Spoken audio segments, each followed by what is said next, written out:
Hello friends, welcome back to Shiksha with Shalini. Friends, बहुत दिनों के बाद हम लोग आमने सामने रूबरू हो रहे हैं। तो आज क्या स्टार्ट करने वाले हैं? आज हम लोग एनसीईआरटी की बुक स्टार्ट करने वाले हैं, लेकिन हिंदी मीडियम में, क्योंकि यही बुक है जो कि सभी स्टेट में फॉलो की जाती है। तो स्टार्ट करते हैं आज का वीडियो। लेकिन इससे पहले आपको चैनल को लाइक, सब्सक्राइब या आपको मुझे कमेंट्स करने हैं तो वो आपकी चॉइस है। परंतु एक बात आप मेरी मान लीजिएगा कि इस वीडियो को शेयर कर दीजिएगा, क्योंकि जिस उद्देश्य के लिए वीडियो बना रहे हैं ताकि हिंदी मीडियम वाले बच्चों के लिए अच्छे से अच्छा कंटेंट मिल सके, तो अगर आप शेयर करेंगे तो मेरा ये उद्देश्य फुलफिल हो जाएगा। ठीक है, तो आज हम स्टार्ट करते हैं एनसीईआरटी की क्लास 10th की बुक। ठीक है, जो कि डिफरेंट स्टेट में एज इट इज फॉलो की जाती है। इस बुक का पहला चैप्टर जो है वो है हमारा रासायनिक अभिक्रियाएं एवं इसके प्रकार। रासायनिक अभिक्रियाएं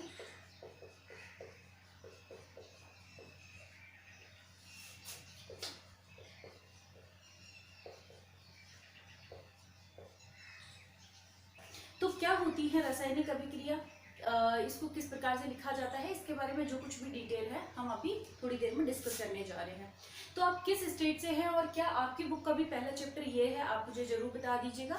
और अगर कुछ चेंजेस होते हैं तो हम फर्दर उसको कंसिडर कर लेंगे। ठीक है, तो रासायनिक अभिक्रिया जानने के लिए सबसे पहले हम ये देखते हैं कि रासायनिक अभिक्रिया होती क्या है। ठीक है, तो अभिक्रिया क्या होती है? अभिक्रिया मतलब इंग्लिश में जिसे कहते हैं रिएक्शन। रिएक्शन का मतलब क्या होता है, जैसे को अगर कोई केमिकल है, ठीक है, अगर हमने यहाँ पे कोई केमिकल लिया है और उस केमिकल में हम कोई बदलाव करते हैं। कैसे बदलाव करेंगे कि जैसे मैंने इसको गर्म किया, इस केमिकल को गर्म किया, या फिर मैंने ऐसा किया कि इस केमिकल को ठंडा किया, इसके टेम्परेचर में चेंज किया, या इसके अंदर किसी दूसरे केमिकल को मिक्स कर दिया। केमिकल मतलब रसायन, उनको मिक्स कर दिया। तो इसके ये उस परिवर्तन को किस तरीके से एक्सेप्ट करता है, किस तरीके से ग्रहण करता है, वो होती है अभिक्रिया। अभी धीरे धीरे समझ में आ जाएगा, सुनते रहिए। जैसे फॉर एग्जाम्पल हम लेते हैं दूध। क्या लिया हमने? दूध।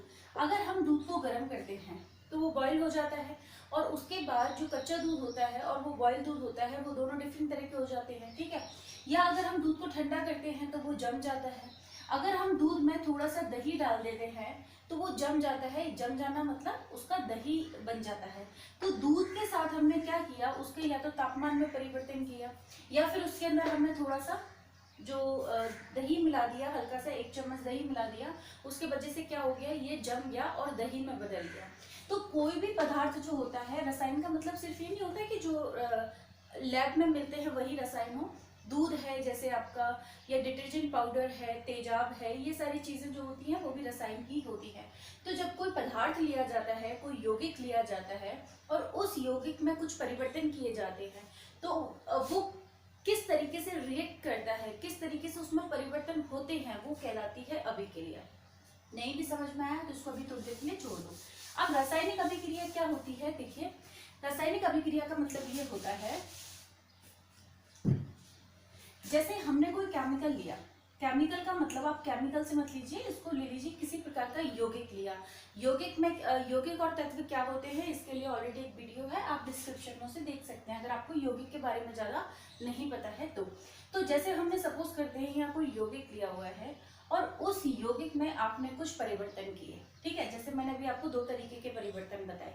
जैसे या तो आपने इसके तापमान में कम या ज्यादा किया, या फिर आपने इसमें कोई दूसरा केमिकल मिलाया या दूसरा यौगिक मिलाया। तो आपने जब इसके अंदर कुछ भी परिवर्तन किए तो वो परिवर्तन 2 प्रकार के होंगे। जब भी इसमें जब हम इसके या तो इसके टेम्परेचर में परिवर्तन करेंगे या इसमें किसी चीज को मिलाएंगे, कुछ भी हो सकता है। तो 2 प्रकार के परिवर्तन होंगे। पहला परिवर्तन होता है जिसे कहा जाता है भौतिक परिवर्तन या भौतिक अभिक्रिया। दूसरा होता है जिसे कहा जाता है रासायनिक परिवर्तन या रासायनिक अभिक्रिया। ठीक है, अब भौतिक परिवर्तन क्या होता है कि जैसे सपोज करते हैं हमने एग्जाम्पल लिया था दूध। हमने दूध को क्या किया, गर्म किया या ठंडा कर दो। हमने दूध को क्या किया, ठंडा किया। ठंडा करने से क्या हुआ, वो किस में बदल गया, आइसक्रीम कह सकते हो, आइसक्रीम में बदल गया। ठीक है, अब होता ये है कि अगर हम इसे आइसक्रीम को वापस से गर्म कर दें, पिघला दें, तो वो वापस से दूध में बदल जाएगा, एज इट इज कन्वर्जन हो जाएगा। तो जब कोई परिवर्तन ऐसा होता है कि उसे पुनः प्रारंभिक अवस्था में लेकर आया जा सकता है, तो वो तो होता है भौतिक परिवर्तन। इसका एक और उदाहरण देखते हैं। कि जैसे मोमबत्ती होती है, मोमबत्ती को पिघला दिया, जलाया नहीं है, सिर्फ गर्म किया और उसकी वजह से मोमबत्ती पिघल गई। तो जैसे दूध को ठंडा करके आइसक्रीम बना दी, या हम कहें कि जो मोमबत्ती थी, मोमबत्ती को आपने क्या किया, पिघला दिया, मेल्ट कर दिया, और उसके वजह से वो क्या हो गई, पिघल के एक दूसरे रूप में आ गई। लेकिन उसे जब वापस से ठंडा करेंगे तो वापस से वो मोमबत्ती में बदल जाएगी। ठीक है, तो इस प्रकार के जो परिवर्तन होते हैं, या बहुत सिंपल एग्जांपल अगर लेना चाहते हैं तो एक कागज लीजिए और उस कागज को फाड़ दीजिए। ठीक है, हमने फाड़ दिया, तो जब कागज फटेगा तो क्या वो दोनों चीजें कागज ही है ना। तो इस प्रकार के जो परिवर्तन होते हैं वो भौतिक परिवर्तन कहलाते हैं, जो कि आपके कोर्स में नहीं है, लेकिन आपको समझना जरूरी था। परंतु कभी कभी क्या होता है, जब हम किसी चीज को बदलने की कोशिश करते हैं, किसी यौगिक में किसी प्रकार के परिवर्तन लेकर आते हैं, तो वो परिवर्तन वापस अपनी पुण्य अवस्था में नहीं आ सकते। जैसे दूध को ठंडा करने के बजाय अगर मैं दूध में थोड़ा सा दही मिला दूं तो किस में बदल जाएगा, दही में। परंतु दही से मैं वापस से दूध में उसे नहीं बदल सकती। अगर हम मोमबत्ती का एग्जाम्पल ले रहे हैं तो मोमबत्ती को पिघलाइए मत, मोमबत्ती को जला दीजिए। जलाने के बाद वो क्या होगा, धुआं में बदल जाएगी। किस में बदल जाएगी, धुएं में। क्या इस धुएं से वापस मोमबत्ती बनाई जा सकती है, नहीं बनाई जा सकती। तीसरा एग्जाम्पल हमने लिया था कागज का।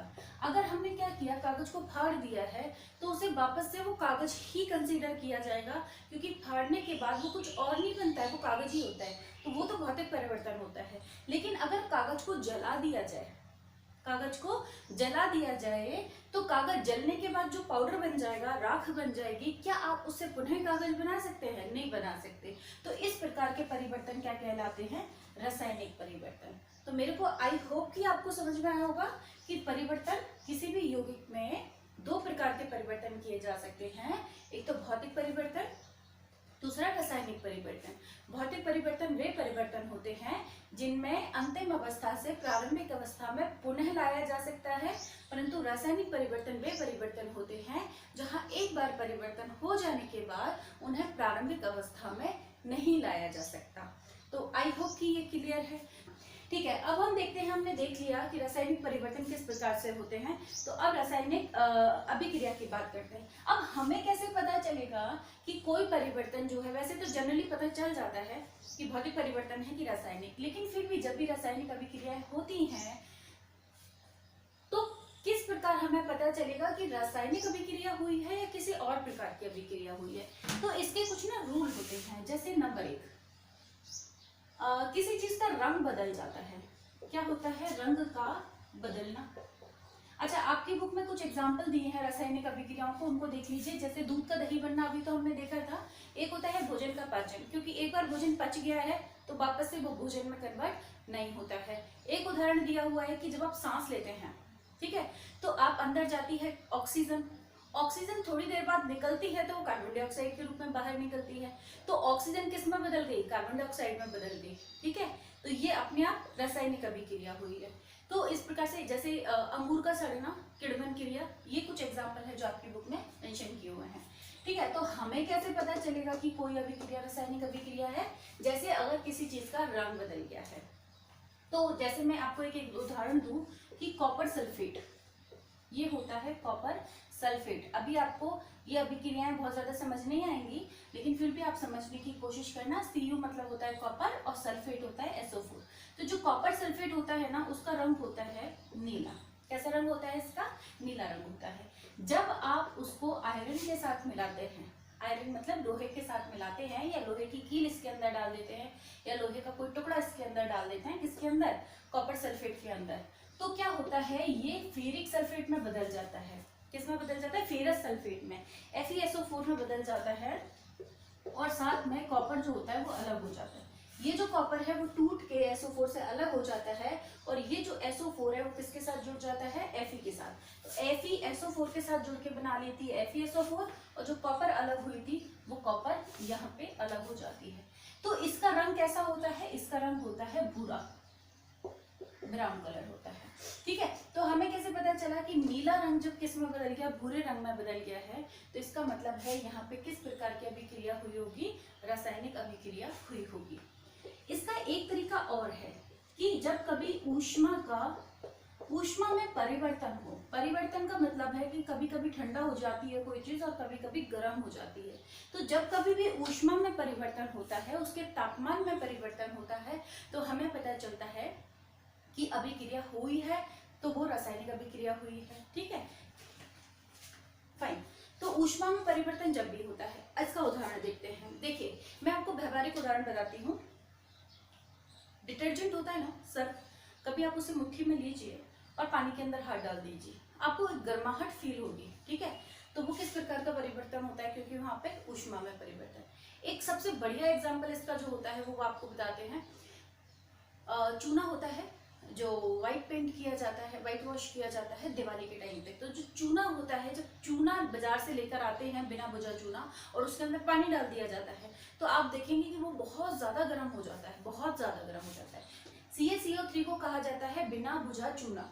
बिना बुझा चूना जो होता है, जब इसकी रिएक्शन करवाई जाती है, तो ये बदल जाता है कैल्शियम ऑक्साइड में, और साथ में ये बदल जाती है कार्बन डाइऑक्साइड गैस में, CO2 गैस में। तो इसे कहा जाता है बिना बुझा चूना, और इसे कहा जाता है बुझा हुआ चूना। तो जब ये रिएक्शन होती है, तो इसके साथ में क्या निकलती है, ऊष्मा निकलती है। क्या निकलती है, ऊष्मा निकलती है। तो ये इसका एक उदाहरण हो गया। इसके अलावा और क्या हो सकता है जिससे हमें पता चलेगा कि कोई भी अभिक्रिया रासायनिक अभिक्रिया है या नहीं है। ठीक है, तो एक होता है गैसों का उत्सर्जन।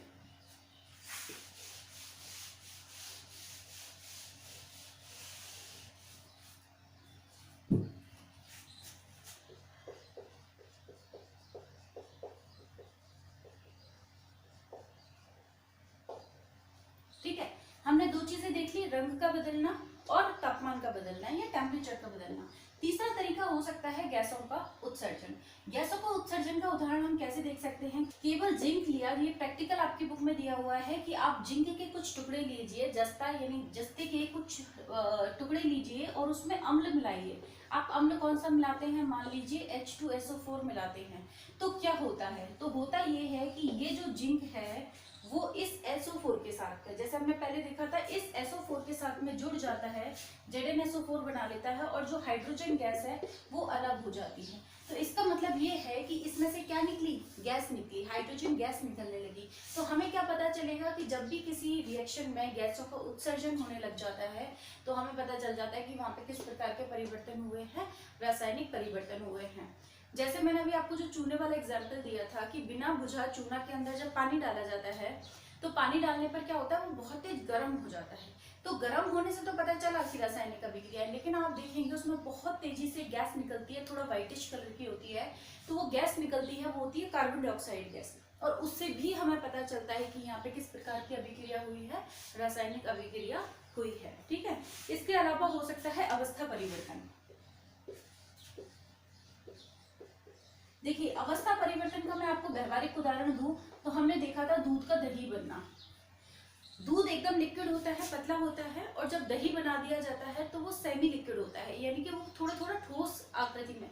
तो हमने देखा कि जब हमने दूध को परिवर्तित कर दिया, जब उसमें दही डाला, तो उसका अवस्था में परिवर्तन हो गया, यानी कि जो पहले एकदम लिक्विड था वो अब सेमी लिक्विड हो गया है।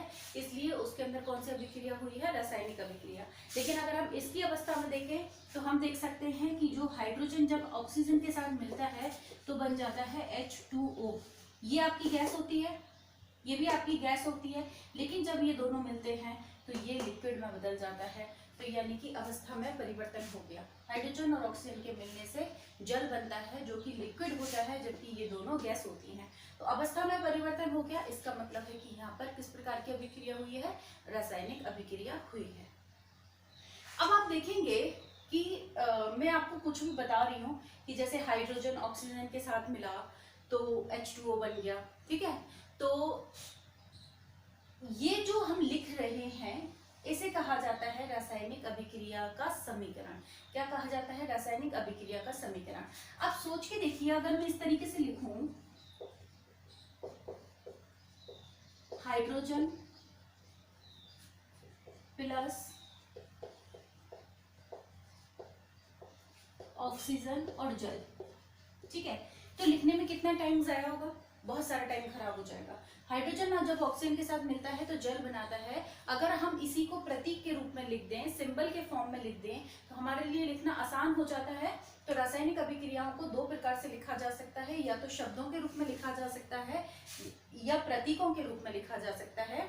और इनके लिखने के कुछ नियम होते हैं, वो हम देखेंगे अगले वीडियो में। लेकिन आपको इतना समझ लीजिए कि जो भी रासायनिक अभिक्रिया होती है उसको लिखने के दो तरीके होते हैं, शब्द अभिक्रिया के रूप में और प्रतीक के रूप में। ठीक है, तो ये हम देखते हैं अगली बार। आज तो हमने क्या पढ़ा, आज हमने पढ़ा कि रासायनिक अभिक्रिया क्या होती है, रासायनिक परिवर्तन और भौतिक परिवर्तन क्या होते हैं, और रासायनिक अभिक्रिया हो रही है इस बात का पता कैसे चलेगा। कुछ 4 या 5 प्रकार की अवस्थाएं, जैसे अवस्था परिवर्तन, गैसों का उत्सर्जन, रंग में परिवर्तन, तापमान में परिवर्तन, इनसे पता चलता है कि रासायनिक अभिक्रिया होती है। इस चैप्टर के जो भी नोट्स होंगे वो मैं आपको PDF वाली वीडियोज में बना दूंगी। लेकिन फिलहाल आप चैप्टर को समझिए। जब तक पढ़ते रहिए, खुश रहिए, घर में रहिए, स्वस्थ रहिए।